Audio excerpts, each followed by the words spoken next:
कविता सिंह। एक दिन का बंद और ऐसा लगा जैसे पूरे देश का मीटर डाउन हो गया। 25,000 करोड़ स्वाहा हो गए, एक बच्ची की जान चली गई और कई ऐसे पेट्रोल पंप थे जहां पर तोड़फोड़ की खबरें भी हमें मिली। लेकिन बड़ा सवाल यही है, विपक्ष को क्या मिला और बीजेपी को क्या मिला। बीजेपी कवर करने वाले हमारे सहयोगी संजय शर्मा हमारे साथ मौजूद है। संजय जी, ऐसा लगा कि विपक्ष तो लामबंद हो गया है। हालांकि रामलीला के मंच की अगर बात करें तो राहुल के साथ बहुत ज्यादा नेता तो नजर नहीं आए विपक्षी, एक सेफ डिस्टेंस मेंटेन कर रहे थे। लेकिन सरकार को इससे क्या मिला? सरकार की मुसीबत तो बढ़ा दी। देखिए, पहली बार हुआ ऐसा कि जब सरकार ने पूरी तरीके से हाथ खड़े कर दिए हैं, जनता को अधर में छोड़ दिया कि भाई पेट्रोल की कीमतों पर वृद्धि रोकने में सरकार का कोई हाथ नहीं है, सरकार के हाथ में नहीं है। एक तरह से हाथ खींच लिए। बहुत बड़ा झटका है ये जनता के लिए और देश के लिए कि केंद्र सरकार पूरी तरीके से हाथ झाड़ ले। संजय जी, लेकिन कल तक जो सरकार ये कह रही थी, जो पेट्रोलियम मंत्री ये कह रहे थे कि हम इसे जीएसटी के दायरे में ले आएंगे और परेशानी खत्म हो जाएगी, वो आज कह रहे हैं कि हमारे हाथ में कुछ नहीं है।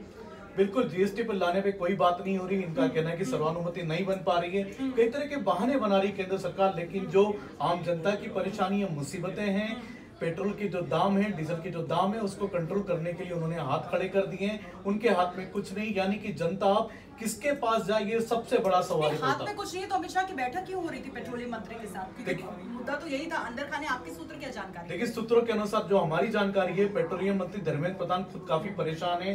विवाद के बढ़ने से वो खुद गए थे बीजेपी अध्यक्ष अमित शाह से मिलने और उन्होंने वहां जाकर के अपना इस्तीफा तक ऑफर किया था अमित शाह को। ये बहुत बड़ी खबर है।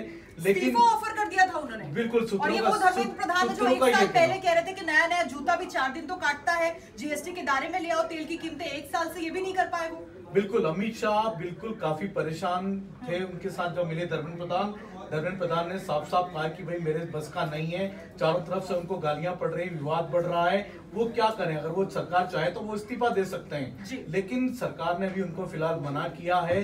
और सरकार इसमें आम जनता को क्या राहत देगी वो आने वाले दिनों में दिखेगा, क्योंकि अगले कुछ महीनों में 5 राज्यों के विधानसभा चुनाव है। तो क्या इस तरह का ये जो लॉलीपॉप है संजय जी, क्या यही लॉलीपॉप बाकी राज्यों में भी देखने को मिलेगा? जिस तरीके से हमने देखा कि वसुंधरा राजे सरकार ने वैट 4% घटा दिया, 2.5 रुपए की फौरी राहत जरूर मिल गई है। आपको लगता है जिस तरीके से बाकी राज्यों में भी चुनाव हो रहे हैं, इस तरह की राहत मिल सकती है? कविता, बिल्कुल लॉलीपॉप ही में मिलने वाले जनता को आने वाले दिनों में, क्योंकि अगले 6 महीने के अंदर लोकसभा चुनाव है, 5 राज्यों के विधानसभा चुनाव होने वाले हैं। तो अब जनता को लॉलीपॉप देखने को मिलेंगे इसी मोदी सरकार से जो हाथ खड़ी करती हुई नजर आ रही है। लेकिन संजय जी, 2014 में यही मोदी का चेहरा था और यही सवाल था कि बहुत हुई महंगाई की मार, अब की बार मोदी सरकार, बहुत हुए पेट्रोल डीजल के भाव, अब की बार मोदी सरकार। अब क्या हो रहा है?